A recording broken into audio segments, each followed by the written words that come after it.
Hello les meufs et bonjour à tous ceux et celles qui nous écoutent au salon Go Entrepreneur. Je reçois Sophie aujourd'hui qui est la présidente de La Ruche. Bonjour Sophie. Bonjour. Bienvenue au salon Go Entrepreneur qui nous reçoit aujourd'hui. Bah oui, on se sent très bien. C'est plein d'animations, plein de musique, plein de jeunes. C'est parfait pour démarrer la journée. Oui, c'est ça, exactement. Sophie, qui es-tu? Fais-nous une petite présentation de toi, de ton parcours. Alors, j'ai bientôt 39 ans. D'accord. Je suis co-dirigeante d'une organisation qui s'appelle La Ruche. Et on est vraiment dans le thème de l'entrepreneuriat puisqu'on accompagne des entrepreneurs du stade de l'idée jusqu'à la première levée de fonds. On a un peu plus de 15 ans.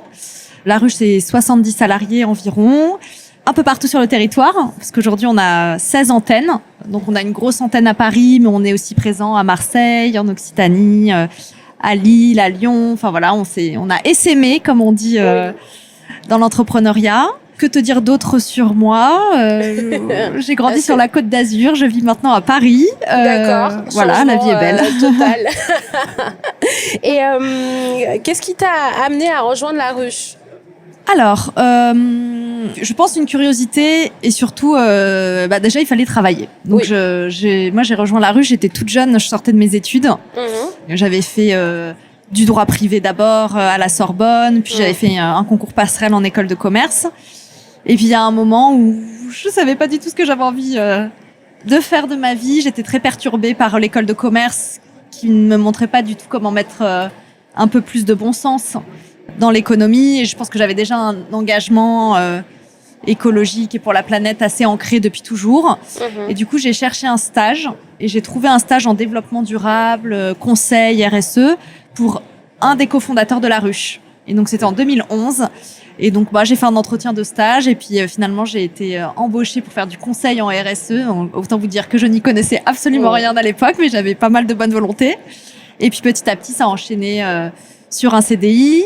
Donc, j'ai travaillé pour cette organisation qui s'appelait Equitel pendant 4 ans. Et à un moment, on s'est associés pour monter des programmes d'accompagnement. Et c'est cette entreprise-là, ces programmes d'accompagnement qu'on avait créé, on a fusionné avec La Ruche. Et donc, voilà comment je suis arrivée à La Ruche. D'accord. Donc, en fait, c'est partie des besoins RSE, de l'accompagnement RSE. Ça s'est transformé vers un programme d'incubation pour des entreprises dans le secteur ou qui avaient vocation à avoir un projet engagé. Oui, exactement. C'est parti de plusieurs choses. La Ruche existait déjà et c'était des espaces de coworking collaboratifs où on retrouvait déjà des entrepreneurs engagés à impact. Et donc, il faut vraiment s'imaginer La Ruche, ça s'est créé en 2008. Donc on n'était pas encore... On était vraiment dans le démarrage. Oui. Et puis, du coup, est venue assez naturellement cette idée de dire, en fait, il y a quelques aficionados qui comprennent ce que c'est l'entrepreneuriat social, mais on a aussi une mission d'aller chercher ceux qui auraient besoin de savoir que ça existe, un peu comme moi quand je sortais d'études, et de leur dire, entreprendre en ayant un impact, c'est possible. Et vous n'allez pas le faire seul. On va vous immerger dans une communauté à travers des lieux, mais on va aussi vous proposer le réseau qui va bien, des workshops, la confiance aussi qu'il faut pour entreprendre. Et c'est comme ça qu'on a lancé les programmes d'accompagnement. D'accord. Quel problème vous cherchiez à résoudre à l'époque avec la création de La Ruche? C'était plutôt d'informer sur ce que c'était qu'une entreprise à impact, c'était de porter la parole sur des pratiques RSE. Enfin voilà, quel était le besoin initialement? Je pense que le besoin, c'est vraiment de lutter contre une économie purement capitalistique qui ne respecte ni les ressources ni la justice sociale. Et donc quand on constate qu'il y a tellement de choses à régler, tellement de défis socio-environnementaux. L'engagement de La Ruche, ça a toujours été de dire on peut avoir une économie plus positive et responsable. Et donc notre mission sociale, c'était vraiment de créer des environnements propices pour que ces solutions, elles émergent. Et puis petit à petit, devenir un contre-pouvoir et proposer une économie plus engagée. D'accord. Donc c'était vraiment ça que vous cherchiez à résoudre. Est-ce qu'il y a eu des problématiques au lancement? Voilà, c'était un sujet qui n'était pas du tout connu. Comment vous avez fait pour embarquer en fait des entrepreneurs sur ce sujet-là? En fait, on n'a pas eu trop de problèmes à embarquer les entrepreneurs. D'accord. Les entrepreneurs à impact, il y en avait déjà. Il y a plein de gens qui ont envie de s'engager, mais la vraie problématique, c'est de financer les actions qu'on allait faire pour eux. C'est ça, c'était plutôt étant ça. donné que eux, ils n'avaient pas forcément un rond à mettre dans l'accompagnement. Et donc, il y a eu un certain engouement de partenaires pionniers. Et d'ailleurs, il y en a aujourd'hui qui sont ici sur Go Entrepreneur. Enfin, je pense à BNP Paribas qui a maintenant un gros dispositif qui s'appelle Act for Impact. En 2013-14, où on a monté les programmes d'accompagnement. C'était un des premiers qui nous ont dit « Ouais, ça nous intéresse de voir les nouveaux modèles, les solutions intéressantes. » Mais donc, le plus gros frein, ça a été le temps que ça nécessite de réunir des partenaires, de réunir de l'argent. Et surtout que le premier programme pour entrepreneurs sociaux, on a décidé de le faire pour entrepreneurs sociaux femmes. D'accord. Et donc on s'est dit double challenge. À La Ruche, il y avait quand même plutôt des entrepreneurs hommes et des équipes salariées femmes. Et étant moi-même une femme et la directrice de La Ruche à l'époque une femme aussi, on s'est dit c'est peut-être un peu dommage. Allons chercher ces femmes parce que elles aussi c'est les actrices du monde de demain. Et donc, on a monté un programme qui s'appelait Les Audacieuses. Oui. Qui a 10 ans aujourd'hui, qui existe encore. Mais voilà, pour lancer le premier programme Audacieuse, ça a été presque 1 an et demi, 18 mois de fundraising. Et donc, c'est là la difficulté, c'est que quand on trouve un premier financeur, il faut aller chercher l'autre, faire patienter le premier. Oui, pour réunir tout le monde. Exactement. Et pouvoir avoir justement tous les fonds qui sont nécessaires pour lancer un projet tel que voilà, parce que c'est vrai qu'on a proposé des accompagnements qui sont très complets, avec des mentors, des experts, des coachs, des bureaux. Et puis, on a un parti pris, c'est que nous... on aime payer les gens qu'on sollicite. Donc, on a des bénévoles, des volontaires qui viennent ponctuellement, mais c'est vrai que généralement, on aime bien pouvoir être dans une relation professionnelle et dire que l'engagement, c'est pas forcément à titre bénévole. Oui. Et donc, c'est vrai que ça, on avait vraiment à cœur d'avoir un vrai budget pour faire le programme. On dit le programme salade tomate oignon, vraiment aux petits oignons. Et pour ça, il nous fallait un budget pour avoir les best experts, les best coachs, etc. D'accord. Et aujourd'hui, il y a eu le programme Les Audacieuses. Quels sont les différents programmes que vous proposez et à qui ils sont destinés ? Alors aujourd'hui, on a beaucoup de programmes. On en a plus d'une trentaine. D'accord. Les programmes, ils ont juste, pour dire 2 voies d'entrée. Soit on va s'intéresser à un secteur d'activité. Donc par exemple, on a un programme qui s'appelle Transition. Et ce programme, c'est vraiment pour des gens qui veulent monter des projets dans la transition écologique. Ouvert à tous, mais il faut que le projet réponde à cette thématique. Et puis, on a d'autres programmes où c'est plutôt une entrée par le profil de la personne. Donc, pour les femmes, aujourd'hui, on a toujours les audacieuses et on a un programme qui s'appelle aussi les ambitieuses, qui sont pour celles qui sont plus avancées, qui sont dans des stades d'accélération. Et en fait, on sait qu'on a besoin d'accompagnement un peu tout au long de son parcours entrepreneurial. Pour les femmes, on a opéré un programme de mentorat pour la région Île-de-France aussi. Donc, le sujet d'entrepreneuriat des femmes est assez important. On a aussi pas mal de voies d'entrée pour les quartiers prioritaires de la ville. Donc, on travaille avec BPI France dans ce qu'on appelle les QPV, c'est le petit acronyme. Et donc là, selon aussi les stades de maturité, on a 4 différents programmes. Je me lance, je veux changer de statut, je veux chercher de la croissance. Et donc ça, c'est des programmes qui s'appellent les accélérateurs quartier 2030. Et donc, on est en cours de recrutement. Donc, si vous êtes issu d'un quartier prioritaire ou domicilié dans un quartier prioritaire, il y a forcément une solution pour vous avec La Ruche en France, parce que on porte ce dispositif sur pas mal de territoires en France. On a aussi des programmes 100% digitaux pour des publics qui sont inscrits à Pôle emploi et qui ont envie de creuser une idée qui sont derrière la tête. Et donc ça, on peut le faire 100% à distance. Donc ça permet aussi de s'adapter aux contraintes qu'on peut avoir, familiales, géographiques. Donc ça, c'est des programmes de 3 mois. Où l'objectif, c'est vraiment d'aller travailler son modèle économique, le pitch de son projet, son premier réseau, aller creuser son secteur d'activité. Donc ça, c'est un programme qui s'appelle Itinéraire, qui est en cours aussi. Donc, il faut pas hésiter si vous en avez envie. Et puis, on a aussi des programmes de formation. Donc, la formation, c'est un peu différent et c'est venu il y a quelques années où on s'est dit finalement, l'entrepreneuriat, c'est pas que monter sa boîte, créer son emploi ou recruter. L'entrepreneuriat, ça a des vertus beaucoup plus grandes que ça. Prendre confiance en soi, aller jusqu'au bout d'une idée, découvrir un secteur d'activité. Enfin, parfois, c'est même une façon de remettre le pied à l'étrier. Et donc, on s'est dit, en fait, on apprend tellement de choses quand on essaye d'entreprendre. Et ça, est-ce que c'est pas la plus belle ligne à avoir sur son CV pour rentrer dans le marché du travail? Et donc, on a monté des formations à l'entrepreneuriat où à la fin, on va juste regarder si on a acquis des compétences, mais où la personne n'est pas forcément dans cet objectif de monter sa boîte. C'est plutôt des formations pour la réflexion, enfin pour se poser. On est plutôt sur de l'émergence, ouais. Oui, d'accord.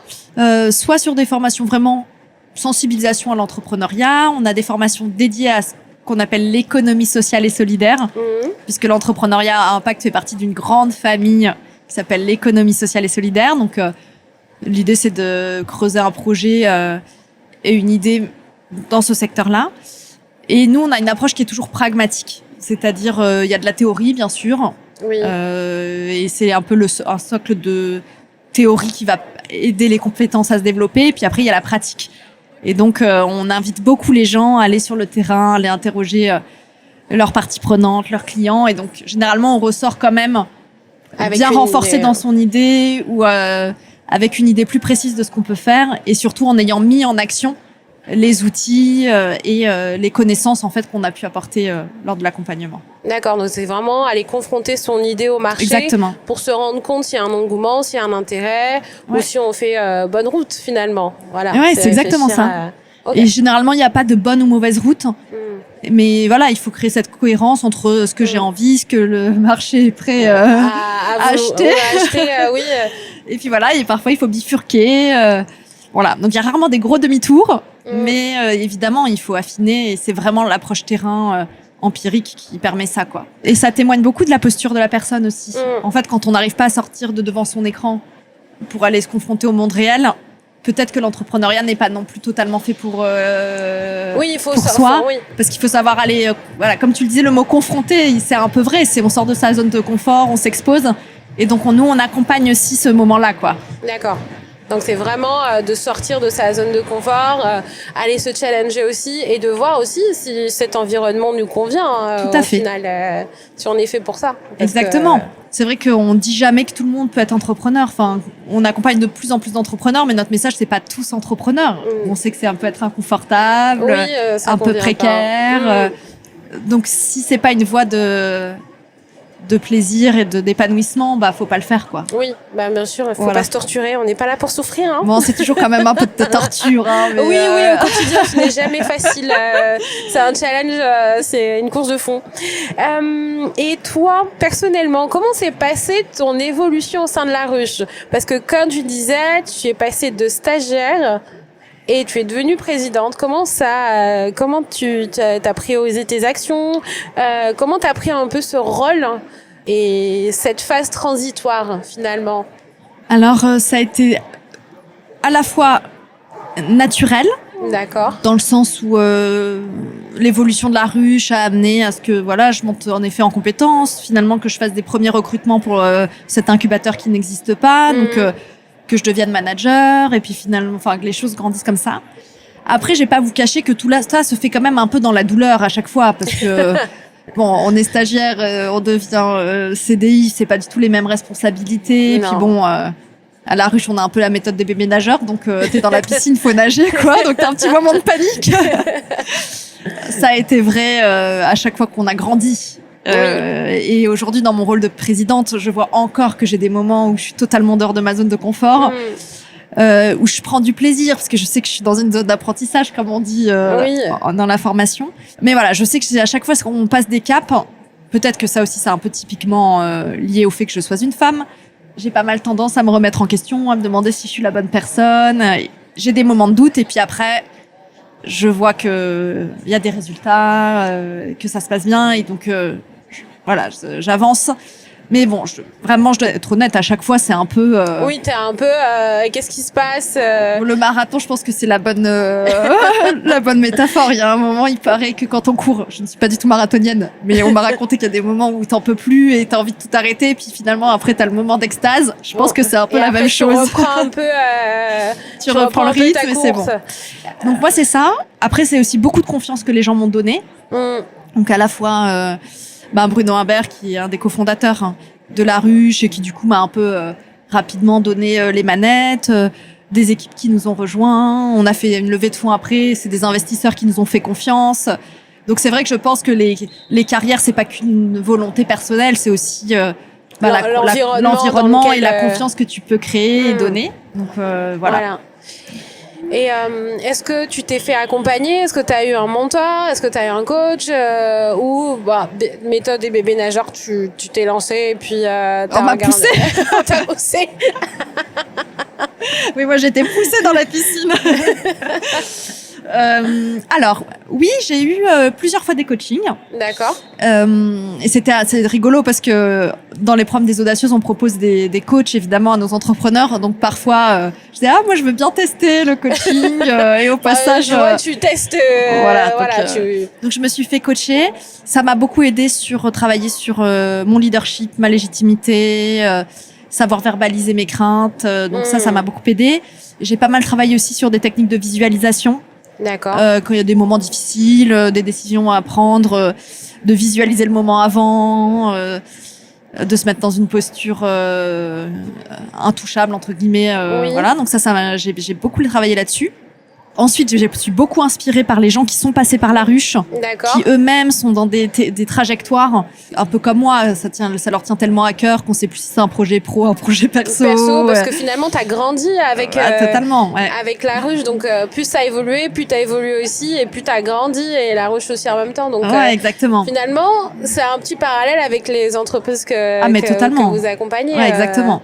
Voilà. Donc j'ai regardé aussi comment les entrepreneurs qu'on accompagnait évoluaient. Et puis c'est vrai qu'après j'ai fait beaucoup de pair à pair, puisque j'ai autour de moi d'autres entrepreneurs de structures d'entreprises à impact qui ont un peu comme moi, elles ont grandi avec leur structure, et de pouvoir partager les problématiques communes et de voir comment elles font. C'est vrai que j'ai plusieurs personnalités autour de moi qui sont des amis, qui sont devenues des amis à qui j'observe comment elles font, et puis je prends et je laisse.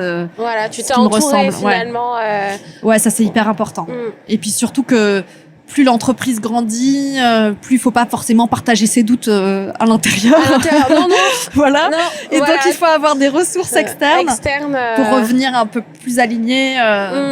Oui, parce que finalement, tu peux avoir des personnes qui sont tes collègues aujourd'hui et demain, tu deviens manager, tu peux plus avoir tu peux plus discuter de la même manière avec tes collègues, parce que finalement, tu as des choses que toi tu dois apporter en tant que responsable que tu ne peux pas en fait leur parler parce que ça risque de les effrayer. Ouais, tout à fait. Déjà, il y a un peu un devoir d'exemplarité, donc tu vas pas forcément aligner tes doutes, ta fatigue, ton ras-le-bol. Oui, non, Et puis il y a aussi un devoir de protéger, de pas. Enfin voilà, quand t'es dirigeante, t'es dans une certaine sphère de décision. Bon, il y a des moments qui sont à la trésor, elle est pas ouf, pas besoin de le partager à tout le monde. Tu peux pas dire à la pause café, la trésor, elle est pas ouf. On a un peu tendance, nous, à être très transparents, mais dans des moments qui sont dédiés. Oui. Parce que on pense que la transparence c'est important. Importante. Mais voilà, il faut garder, c'est un peu sur une ligne de crête de à la fois transparence, mais pas de décharger la charge sur les personnes, quoi. Voilà, c'est vraiment trouver le bon équilibre pour. Et ça, c'est vraiment de ce type de conversation que je peux avoir avec d'autres amis entrepreneurs ou chefs d'entreprise qui m'expliquent ce qu'elles ont fait de bien ou de mal, et du coup ça, voilà, c'est. Donc s'entourer, c'est clair que c'est primordial, se faire coacher, s'entourer, avoir un écosystème, parce que je pense qu'au fur et à mesure, on devient en fait manager, on devient dirigeant, on apprend en fait. C'est des choses sur lesquelles on évolue petit à petit et sur lesquelles on devient bon, mais avec le temps en fait. Ouais, ou parfois mauvais, hein. Et il faut savoir aussi se dire ça, par exemple. Je l'ai fait avant parce que il y avait personne pour le faire, mais il y a vraiment des gens maintenant qui sont meilleurs que moi dans la boîte pour le faire. D'accord, t'as ce recul-là et pour te dire. Moi, totalement. Oui, moi j'ai lâché plein de sujets. Je pense que c'est vraiment le rôle d'un dirigeant d'entreprise. Et nous, on est 3 co-dirigeantes maintenant, donc je suis présidente, mais il y a une directrice générale adjointe. C'est vraiment de se dire, c'est qui a la meilleure idée déjà. C'est pas forcément nous. Et qui est au meilleur endroit pour mener un projet, et c'est pas forcément nous. Et donc il y a vraiment ce côté de savoir lâcher prise. Et c'est pas évident quand t'as tout créé un peu du début. Je crois que ils appellent ça la zone de génie. Tout le monde a une zone de génie assez particulière, et des fois on peut faire quelque chose mais on n'est pas très bon, et il faut savoir mobiliser la bonne ressource et la mettre au bon endroit pour qu'elle puisse être performante et déléguer et lâcher prise sur certaines choses. Ouais, c'est pas forcément facile tout à fait, départ. Et surtout faut décentraliser les égos. et se rappeler juste en fait qu'on est là pour mener à bien le projet de la ruche. Oui. Et mener à bien du coup les projets des entrepreneurs qu'on accompagne, et c'est ça le plus important. Après qui tire les ficelles derrière et qui fait quoi, bon, tant qu'on le fait bien, c'est exactement. l'essentiel, et tant qu'on va tous dans la même direction, c'est vraiment Exactement, ce qui compte. Et la transformation, comment t'as géré en fait de passer à les 10, 20, 30, 70 personnes sur tout le territoire national, enfin, comment vous avez vécu ça en fait en interne? Alors là aussi, il y a un paradoxe, parce que c'est à la fois arrivé de façon assez naturelle, Ouais. et à la fois, parfois, je comprends pas comment on en est arrivé là. Je me retourne et je suis là, ah ouais, on est tout ça. Le séminaire d'équipe du 4-5 juin prochain, qui arrive dans quelques mois, on va être 77. D'accord. Et là, je me dis, waouh. Oui. Et donc, c'est arrivé déjà d'une volonté de grandir. Donc ça a été une volonté, on en a eu envie. Après un moment de croissance organique assez naturel avec des partenariats, on s'est dit on a envie de grandir, on a envie d'aller plus loin, on a envie d'aller sur des territoires où il n'y a pas encore de programme. Donc c'est quand même quelque chose qu'on a choisi. D'accord. Donc, voilà, parfois la croissance elle peut être un peu subie entre guillemets. Mais ouais. Nous voilà, on a été hyper proactifs pour grandir. Et ensuite on s'est fait accompagner par une super organisation qui s'appelle Sillage, je les nomme parce que vraiment ils sont hyper bons pour accompagner la transfo des entreprises à impact. Et ils nous ont fait à la fois un accompagnement des dirigeants pour projeter un organigramme qui fonctionne bien, pour nous aider à retravailler le set de valeurs, se demander ce qui est important pour nous. Donc ça, c'était... Et je pourrais revenir là-dessus parce que c'est vrai qu'on a beaucoup travaillé sur qu'est-ce qu'on voulait garder et qu'est-ce qu'on est prêt à lâcher. Parce qu'on peut pas être la même famille à 15 qu'à 77. Oui. Et après, on a fait du coaching aussi des équipes. D'accord. Et notamment ceux qui, par cette croissance, prenaient des rôles de manager, qu'ils n'avaient pas forcément avant. Oui. Et donc, il y a eu un gros enjeu de créer du management intermédiaire, qui sont en fait les personnes vraiment clés dans l'organisation pour créer le lien entre la strat, le développement, les opérations, et que tout ça prenne.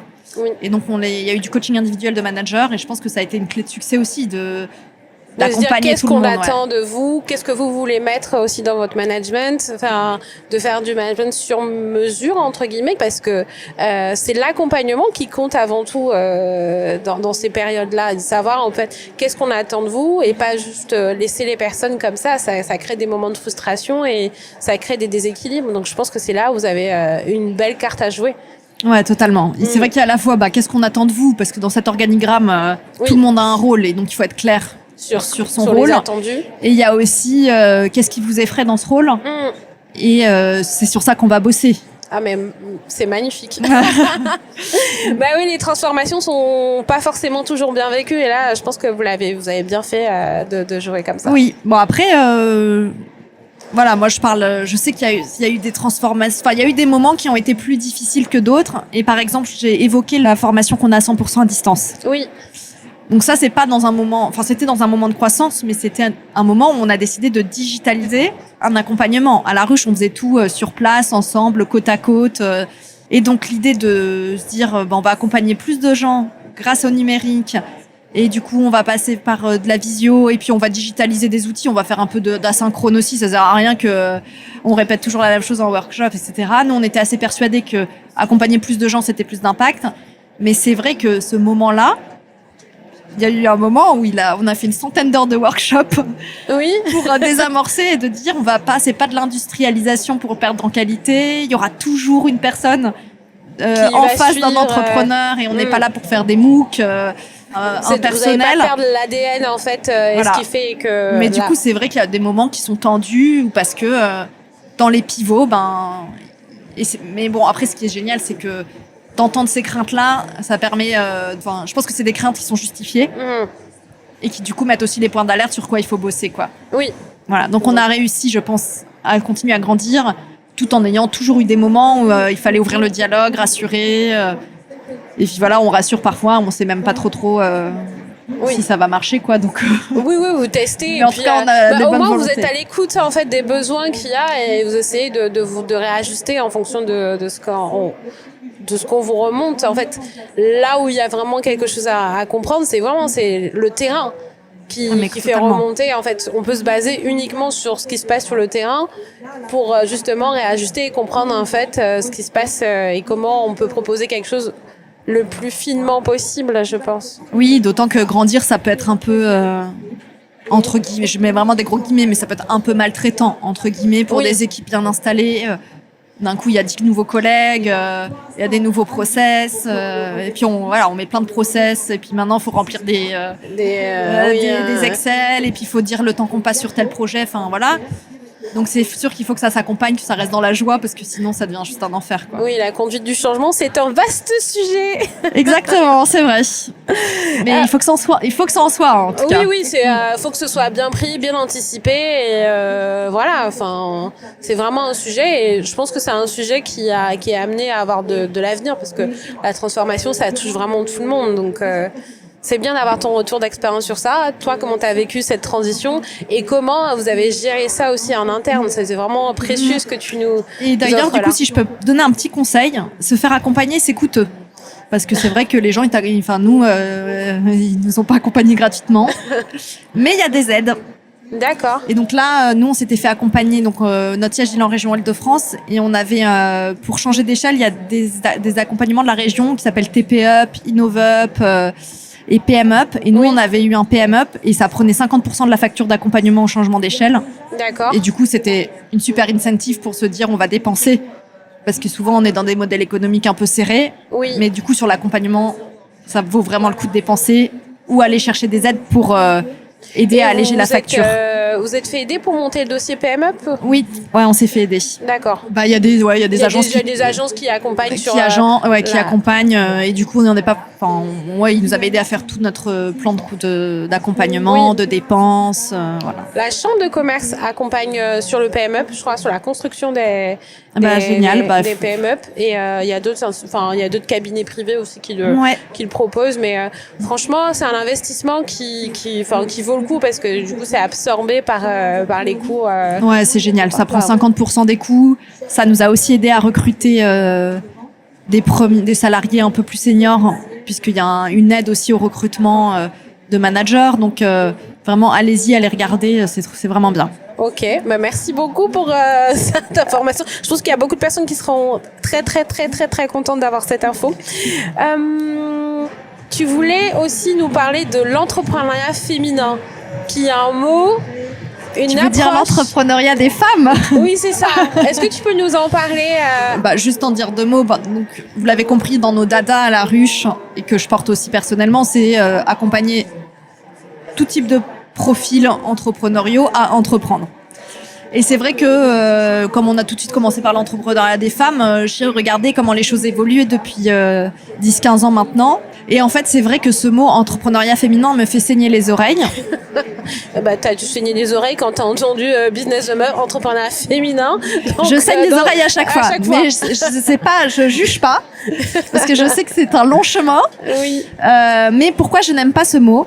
Parce qu'en fait, déjà, jamais ça nous viendra à l'idée de dire c'est de l'architecture au féminin, c'est de la boulangerie au féminin, etc. Non, un boulanger fait du pain, que ce soit un homme ou une femme. Et donc, je pense que dans l'entrepreneuriat, il faut se rappeler que les entreprises, elles sont dirigées par des hommes ou par des femmes, mais à la fin, elles sont pas des entreprises féminines ou masculines. Oui. Et donc, j'aime bien de dire, en fait, il n'y a pas d'attribut particulier et il faut sortir de ce biais quand on parle d'entrepreneuriat féminin.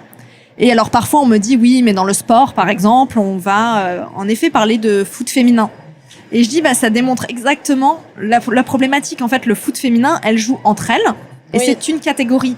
Alors qu'en fait, l'entrepreneuriat dans l'économie, on peut pas dire que l'entrepreneuriat, c'est une féminin ou des femmes, c'est une sous-catégorie, une catégorie entre elles. En fait, tout le sujet, c'est bien de prendre notre place entière et complète dans une économie généraliste de femmes et d'hommes. Et donc, c'est pour ça que je pense vraiment que les mots, ils forment la pensée. Et donc, quand on parle d'entrepreneuriat féminin, on va penser à des secteurs qui sont plus vus comme des secteurs féminins et on va moins penser à des secteurs à la tech, au bâtiment, etc., où les femmes sont encore des grandes absences. Donc, on continue à nourrir des secteurs où il manque cruellement de femmes. Et en plus, quand on dit entrepreneuriat féminin, on va porter tout de suite à la posture de l'imposteur, des problèmes de légitimité, etc. Et donc, je pense que c'est important de dire juste c'est une entrepreneur. femme et même juste une entrepreneur, c'est très bien. Tout court. Ouais, c'est ça. Donc voilà. Après, le paradoxe, c'est qu'il faut encore faire des programmes pour les femmes. Donc on a besoin encore de porter cet étendard, etc. Mais je sais que j'ai des femmes qui entreprennent comme des hommes et qui n'ont pas forcément beaucoup de féminin dans leur façon d'entreprendre. Elles entreprennent, c'est tout, quoi. C'est tout, en fait. Elles se posent pas la question. Voilà. Donc je sais pas si c'est moi qui suis un petit peu non, mais psychorigide sur ce sujet. Non, mais pas du tout. C'est toujours bien d'avoir un point de vue différent et comprendre un peu ce qui nourrit les biais qu'on peut avoir dans la société et qui catégorise. J'ai fait un test sur ChatGPT et je lui ai demandé est-ce que tu peux me donner des sujets concernant l'entrepreneuriat féminin? Et comme tu dis, le syndrome de l'imposteur, légitimité, voilà, tout ça, toutes les choses sur lesquelles on est inconfortable sont ressorties. Quand je lui ai demandé de me parler de l'entrepreneuriat masculin, aucun de ces sujets sont sortis. Voilà, donc on voit bien qu'il y a des biais où quand même on est vraiment segmenté sur certains sujets. Et même avec l'IA, en fait, c'est entrepreneuriat féminin, c'est tout de suite dirigé sur légitimité, prendre sa place, etc. On est toujours sur ces sujets-là, alors que quand on tape pour les hommes, en fait, c'est des sujets beaucoup plus généralistes qui arrivent, et le besoin de légitimité, il remonte pas forcément. Donc, et mon propos, c'est pas de dire que ces biais, ils existent pas, ils existent. Oui, bien sûr. Mais attention, quand on parle d'entrepreneuriat féminin, on les nourrit. Oui. Donc, parlons d'entrepreneuriat des femmes, parlons du business des femmes, et puis on les accompagne pour lever les biais. Oui. Mais voilà, je pense que c'est redonner sa juste place aux femmes qui entreprennent de parler d'entrepreneuriat tout court. Merci beaucoup de cette piqûre de rappel et franchement merci. Dernière question avant de clôturer cette petite session qu'on a eue, qui était très riche. Merci beaucoup. Merci à toi. Quel conseil donnerais-tu à quelqu'un qui souhaiterait se positionner sur un poste à responsabilité après avoir eu l'expérience que tu as eue? Qu'est-ce que tu en retiens? Et quel conseil t'aimerais bien donner à quelqu'un qui suivrait le même chemin? C'est très difficile parce que j'observe beaucoup de personnes autour de moi qui ont des postes à responsabilité qui sont totalement différentes de moi. D'accord. Donc ma directrice générale qui s'appelle Astrid, c'est un animal à sang-froid. Elle stresse jamais, on sait pas comment elle fait. Audrey Signana qui est directrice générale, elle avait des hauts postes à responsabilité. Elle est ultra minutieuse, c'est une tour de contrôle. On a l'impression qu'elle se pose jamais de questions. Donc si je m'adresse à des gens qui sont un peu plus comme moi, on va dire très sensible, assez engagé, qui a besoin de beaucoup de sommeil. Et qui se pose beaucoup de questions. Le conseil que je dirais, le plus important, c'est déjà d'y aller. Parce que quand on est dans des hypothèses, on n'est pas dans la vérité. Oui. Et donc, quand on se pose des questions, ça pourrait être ceci, ça pourrait être cela, faut juste se rappeler qu'on est dans des hypothèses et que pour prendre une décision, faut des faits. Donc déjà, je dirais, fais pas trop d'hypothèses, vas-y. Et puis, tu décideras en fonction de ce que tu ressens, ce que tu vis et ça, ce serait mon premier conseil. Et après, mon deuxième conseil, ce serait de prendre du temps pour le sport, ce qu'on appelle le temps pour soi, souvent. D'accord. Mais qui est vraiment un moment où il faut lâcher prise le cérébral pour retourner dans le corps. Et je pense que ça permet au moment où le cerveau se remet en route, le cerveau s'emballe, de prendre des bonnes décisions. Donc, de tester, d'aller sur l'expérience terrain. Comme aux entrepreneurs, on leur dit... c'est pas sur un PowerPoint qu'on peut prendre des décisions pour son entreprise. Là, c'est pareil. Hein, c'est pas que quand on est dans l'hypothèse. Voilà. Donc il faut y aller. On perd pas beaucoup de plumes à essayer. Et au moins, on prend des décisions plus éclairées sur des faits. Voilà. Okay. C'est ça que je dirais. Enfin, moi, c'est comme ça que ça a fonctionné. À chaque fois, j'y suis allée. Finalement, ça a marché. Si je m'étais écoutée ou si j'avais écouté ma peur, je pense que tu serais pas. Non. Voilà. Donc c'est pas écouter sa peur, c'est de foncer, de voir et. Mais de toute façon, il y a rien à perdre, tout à y gagner, parce qu'au final, tu vas, tu sais si c'est fait pour toi ou pas. Voilà, tu peux exclure ou. Ouais, puis dans une posture très tranquille, on n'est pas là pour se mettre des challenges en fait. Enfin, moi, je suis un peu. Les challenges, c'est fatigant, mais on est juste là pour être dans la découverte, l'expérience. Donc, allez dans vos expériences. D'accord, allez sereinement dans les expériences que vous offre l'avenir. Ouais, d'écouter vos ressentis, puis ça ne marche pas, il y a autre chose à côté pour toi, quoi. Ok, ben merci beaucoup Sophie, c'était Merci très à toi Astrid. sympa de t'avoir. Merci à vous qui avez écouté, les passants, merci à Go Entrepreneur et merci à toi. Vous pouvez retrouver les actualités de Sophie et de La Ruche. Sur mon LinkedIn ou sur le site de La Ruche, la-ruche.net. Il y a toutes les actus sur les programmes, donc il ne faut pas hésiter. Ok, je mettrai tout dans la description. Merci beaucoup. Génial, merci à toi. Au revoir.